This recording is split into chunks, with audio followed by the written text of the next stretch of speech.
Good morning, everyone. This is Dr. Joe with a special, very special bits and pieces with Hav's mom, Myra Sack.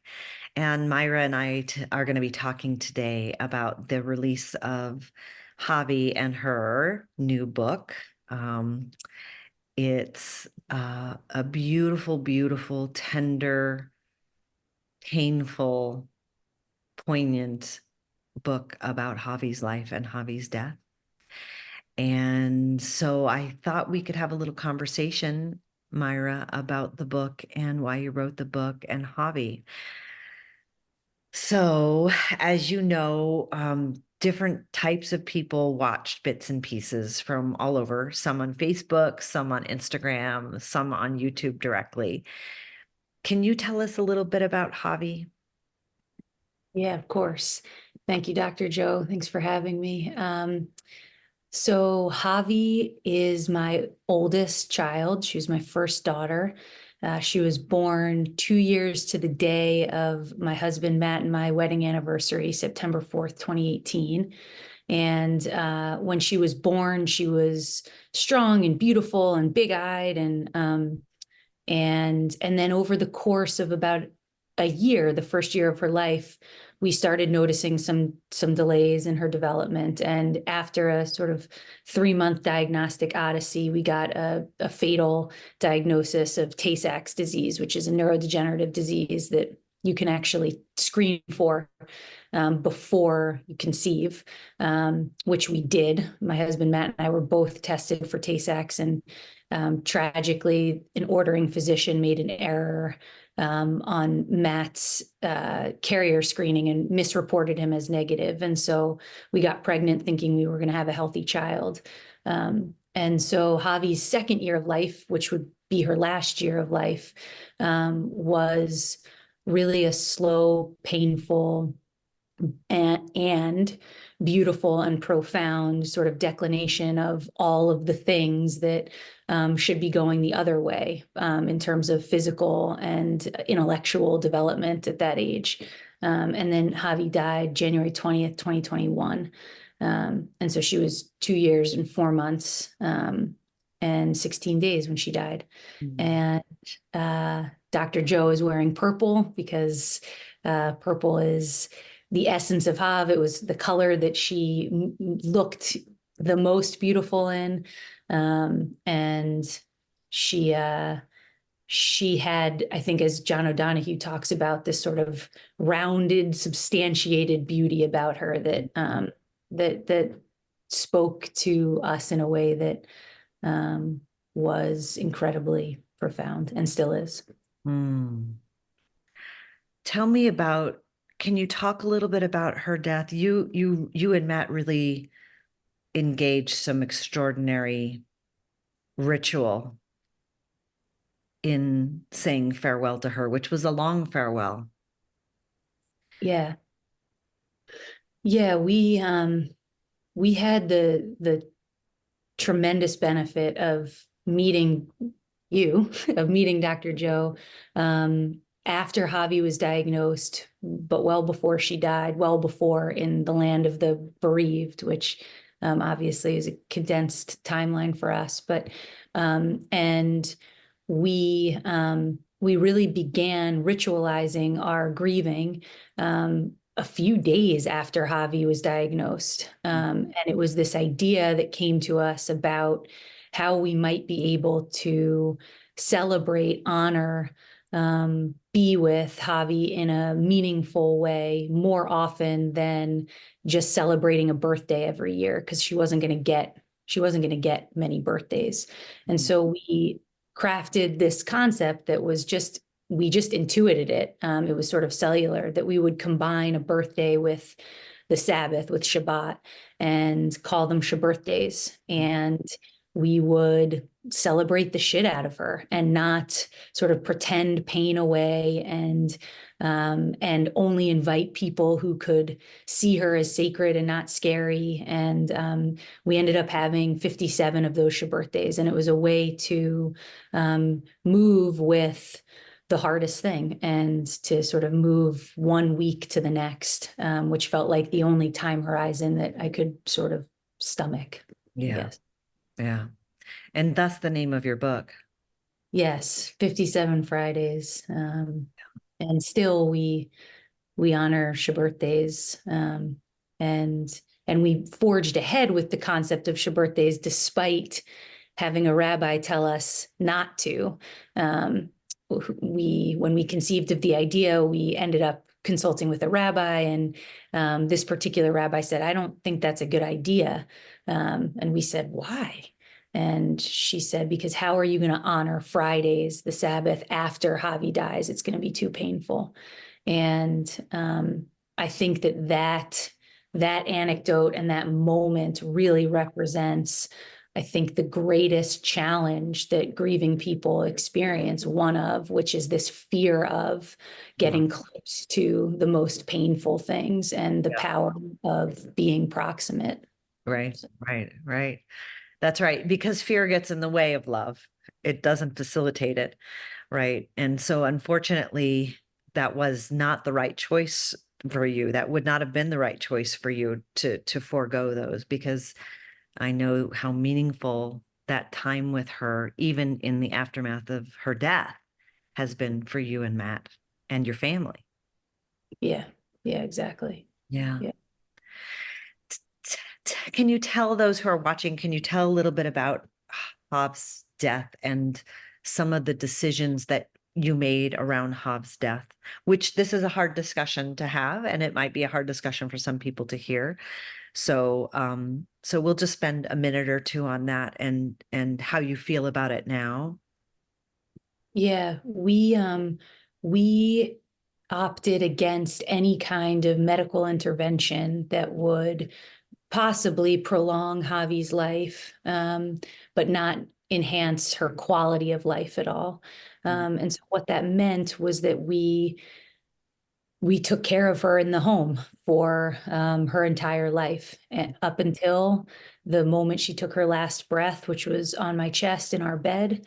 And then even after she died, when we, in large thanks to the conversations and the work that we were doing with you, and the support of my sister, who found an amazing end of life doula, we knew that we could have Javi's body in her bedroom for days after she took that last breath. And I think that experience, that those moments of holiness, protect me, cradle me in some way from the regret I may have had we opted for a different approach. Mm-hmm. So you have no regrets over anything that you did after she died, keeping her home in her room? No, no, that was a obviously a time of tremendous pain and intimacy and attention, and I wouldn't have Yeah. changed it, except I would have changed everything, of course. Of course, absolutely.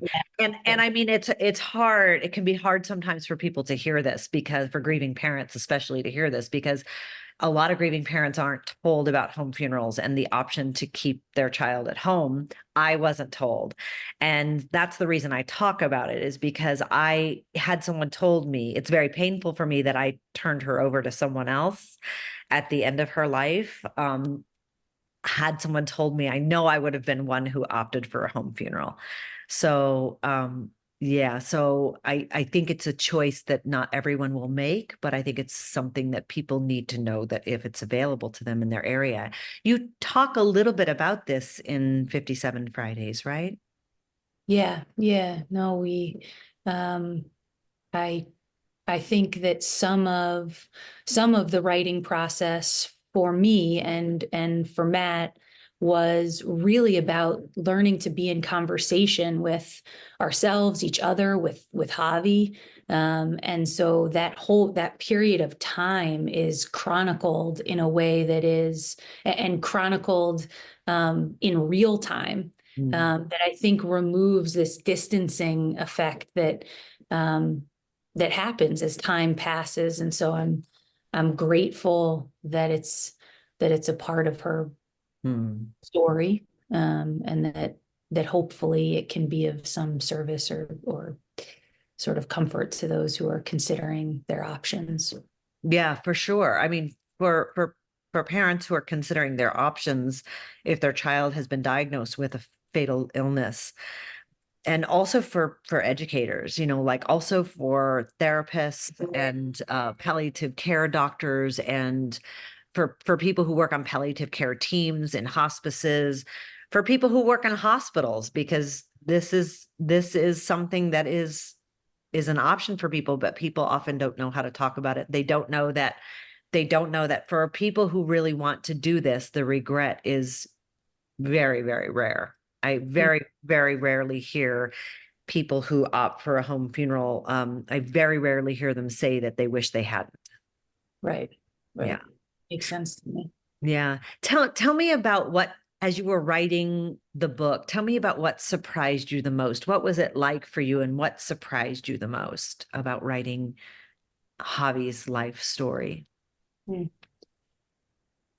I think that um, I wrote during her life and death, and then the process of getting a book published was totally different from what I had imagined. And that that shift, that sort of um, transformation from this being a totally private experience, shared among our closest people, to what it's like to start to think about my daughter's life and death in the context of the public sphere and a commercial sphere.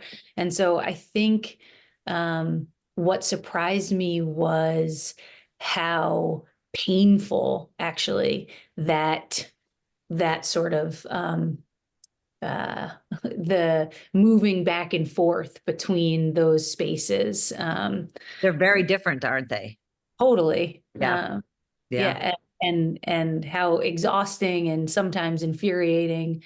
Um, and yeah, and I hope that at some point there are spaces where publishing among bereaved people can be, I don't know, can look different somehow, so that stories can live in a way that they become more digestible, more accessible to the public beyond the community of bereaved. Right. Because Right. ultimately, I think that's what's going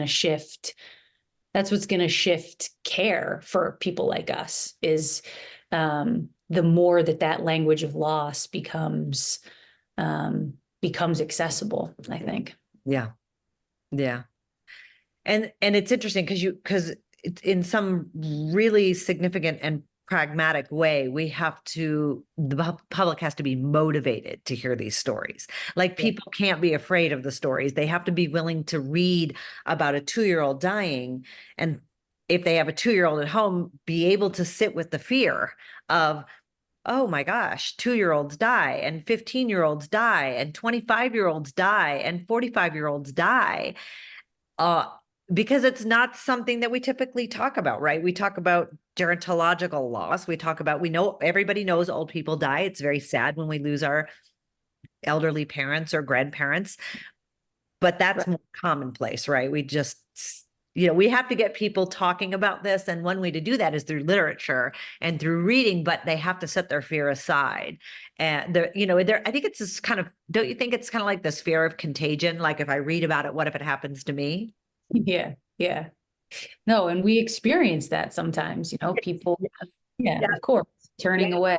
Yeah. Uh, yeah. Yeah. And I think that fear of mentality makes so much sense, and it doesn't serve us Yeah. as humans. Right. So Right. yeah, yeah, yeah.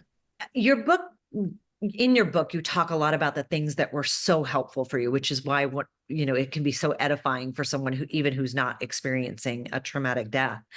So you talk a lot about the power of community and family and friends who love you and stand with you and don't judge you, and all of the important things. What were some of the things that if you were to tease out, if you were to say, like, these are the three most important takeaways from the book for anyone reading the book who's supporting someone who's grieving, these are the three things you can't miss these three things, what would you say? Mm. Um, the first is that I think the first is that there becomes tremendous power and conviction and safety when we as grieving people are given the time and space to be educated ourselves about what's going on inside us, Mm, what we need, what we deserve. And that self-trust that our conversations, your guidance, gave us what felt like this superpower to be able to exist in a world that can sometimes be so tone deaf and so harmful. And so to the extent that one can find literature bearing the unbearable, a select few others, where we can understand why it's so important to be aware of our feelings and trust them, mm, mm, at at the deepest, most cellular level, so that no one can knock us off, no one can take any part of our relationship to our person away from us. Um, that's one. I think maybe that's like a foundation, and that comes from sort of a literacy, grief education that I think is so important. But maybe the three others that would sort of sit on top of that would be, within community. I think it would be requiring people to engage in that same intellectual exercise so that they can become compassionate in a way that allows them to get close enough to our pain and suffering so that they can sit alongside us, not speak often, but just be. mm. And Yeah, that reminds me of my study, right? Be like a dog, right? Because that's what we there's found was that animals were better supporters of grieving people than humans were, than every human group, including therapists. Why is yeah, that? Because they do it without any words at all. yeah. And so I think that almost expectation, that demand of others, I think is something we all deserve. And that sort of falls within this community, which we know social support is one of the things that grieving people need, one of the five things that grieving people need, other than, all the basics. I think the second is ritual and this power of ritual. And for me, that took the form of making a blueberry smoothie for every day for a year after Javi died, because I needed to hear the blender that I had heard when Mm, she was alive. yeah. Um, to continuing Shab-birthdays so that our weeks were anchored in that rhythm, and that having rhythm in a day, in a week, is healing, and healing not in the sort of sense that we heal and it's over, but healing in the sense that we've gone through. I think, what is it? John Kabat-Zinn calls like rotation of consciousness, and so I think it reminds us that we need that. And then the third, and this is my bias, obviously, is the power of movement. Mm, And and I think that is that sort of physical expression of what is going on in our emotional landscape has been one of the things that has helped me um, sustain what is such an exhausting um, and ultimately harrowing yeah. journey. Well, and that's not a bias actually, because the data support that. The empirical science supports that moving your body, exercise is good for all the parts of the self. It's good for the physical self, but it's also good for the emotional self and the psychological self. And over and over and over again, exercise beats out all other sort of medicalized interventions, even with even with populations who aren't grieving, but like even with people who have issues with capital D clinical depression. So so yeah, I mean, I think science is on your side there, Myra. And I know through you have a program that we're running through the foundation right now called Emotion, right? Which is about it's a running program for grieving people, which I love. And if you have questions about it, feel free to post them for Myra or get in contact and ask. Um, tell me tell me about what you hope the book does for people whose hearts are broken Mm. beyond description. Mm.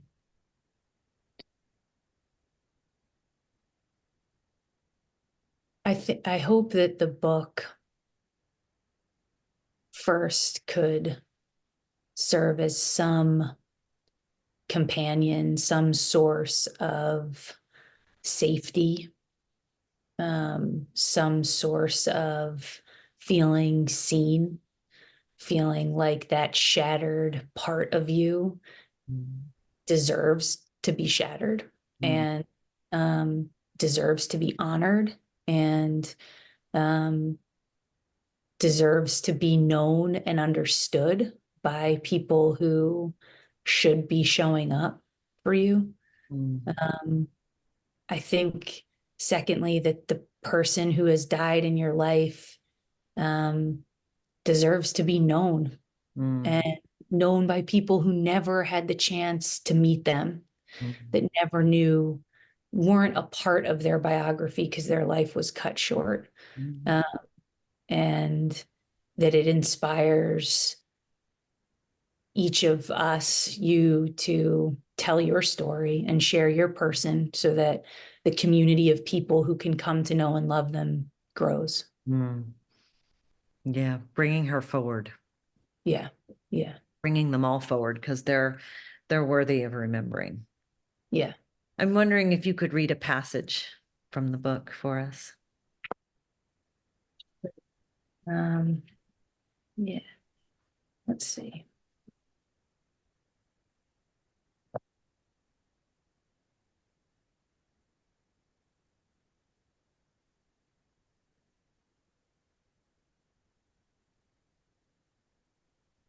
This, this chapter is this is the book. This chapter is chapter 22, and it's called Walks. Um, I cry as I peer down at her because I'm in a quiet room with time and space to think. My mind comes to rest on the fact that she is dying and I can't will her back to health. Too soon, I'll have to close my eyes and imagine she's lying across me because she won't be with me. The warmth of her skin will be gone, out of reach. It's the finality of her eventual death that scares me most. Death, the only thing that is permanent. I don't know what to do with these thoughts, where to put them, and so I cry. I sit watching her, studying her, and loving her. Being with the pain keeps me in my body, and I notice how it changes even over 5 minutes. You remember that moment? Yeah, yeah. Kaya Javi's younger sister was sitting in a rocker next to Javi. They were sort of taking these side by side naps. Um, and what came after that was conversations that we had around, Matt and I are both type A people who um, want to be prepared. And I remember you telling us that there was nothing we could do to prepare. That, um, and I think that is another another sort of note that I would share with practitioners, providers, which is that the finality of death as it relates to our relationship in this material world is so severe and so intense and shows up every day, all the time. And the year-round, always on support and compassion and education for people who are grieving is just, it's just requisite. Mm. There was one more passage I really loved that I was hoping that you would read. It starts with from the day of Javi's diagnosis.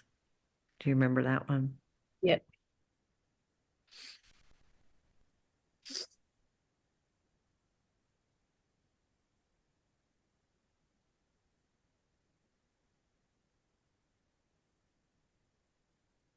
From the day of Javi's diagnosis to the day of her death, I paid closer attention to everything around me than before. I kept my eyes on the only thing that mattered and let the rest of the world blur and then fade to the periphery. And you know what I missed? Nothing. Because paying attention to the things that matter is the only thing that matters: family, nature, long meals, slow dancing, laughter. Yet our noisy world is confusing and distracting and celebrates superficiality over authenticity. So we get lost in comparisons of whose house is nicer, who gets the better promotion, how incredible that family's trip to Hawaii looks in their pictures on Instagram. Even after holding Javi through seizures and then lying there trembling as she took her last breath on my chest in our bed, I still worry about whether I stack up or not. I still get insecure about the promotions I notice other people posting on their LinkedIn profiles, promotions that I'm not getting. I still wonder whether I'm achieving enough. The tug of the world of the living takes its toll, and so does the world of the privileged, where ambition and ego seem to get the better of us if we aren't paying close attention, if we don't welcome the bigger world. Mm. Man, there's so much there. So much there that Hav teaches others through you if we listen, right? There was an incident that I remember. I wonder if you can talk about. It was a great teaching moment. As I remember, it was before Hav died, and you were having work meetings. Do you remember that? I think so. I think I remember. And Javi was a great teacher that day about what's really important and what really matters. Are you able to tell that story? Are you willing to tell that story? Remind me which specific. Um, we had a session and you were pretty upset because Hav was, you were having to hold Hav through sessions through work meetings, right? And people were really not acknowledging her. That's right. Yeah. Um, yeah. So this was the period of time. It was COVID, and so most work went into the virtual world that we are still existing in so much. And so much of work happened over Zoom. And I remember that there would be many times where children of colleagues or partner organizations would pop up on the screen because everyone was juggling childcare and work. Yeah. And inevitably, when a healthy child popped up on the screen, they were they were definitely addressed at minimum. And more typically, they were sort of celebrated and oohed and ahhed over and engaged with. And as Javi was getting closer and closer to her death and sicker, I would hold her during Zoom calls. And I would sometimes have to rub her hands because she was having seizures. And this one particular experience was that it was as if she wasn't on the screen. It was as if uh, I was the only one who knew that she was there, and that feeling that your child is invisible or is somehow too scary to even address or approach is just gut wrenching. And I think obviously you name it because there's such a lesson in how we can be better for each other. It's so easy to shift that moment for a bereaved person. How did Javi shift it? And then what happened? I mean, Hav is so damn beautiful that she just unleashed like the greatest smile. And she and I were in our own conversation in a way that didn't need any other external validation. Mhm. Was there a moment when you communicated with someone on your team about that meeting? Do you I, remember that? I can't remember, but do you? You do. Of course you do. You wrote a really powerful email. Mm. Oh, oh, yeah. Yeah. And I think, as I recall, the next time you met, everyone really acknowledged her. And Yeah. and it was probably good for them, right? Like, I mean, I'm sure that it felt awkward and wrong for them not to, but they didn't know what to do. I mean, that's the problem with humans is that, we're in this situation, we're like, what do we do? What do we do? What's the right thing to do? And nobody talks about this, so nobody knows what the right thing to do is. But Javi, in that moment, through you, was able to communicate to them how important she is Yeah. and that it's okay for them to say hello to her. Yeah. And not only okay for them, but will enrich their lives. Mm. Yeah. Mm. That's a, Thank you. yeah, that was I remember, I think you sent me a copy of the email that you were going to send. I might still have it. Okay. It was really good. If Mm. you ever want to see it, I can go through our files. Okay. Okay. What do you, if she was here, she could hear you, what would you tell her now, right now, in this particular moment? Mm. That that she matters, that um her siblings share some of her um insanely generous and gracious and kind and beautiful elements, and uh, that I wish the three of them could hang out. Yeah, Yeah. yeah. So do I. Yeah, Wouldn't be having this conversation. I know.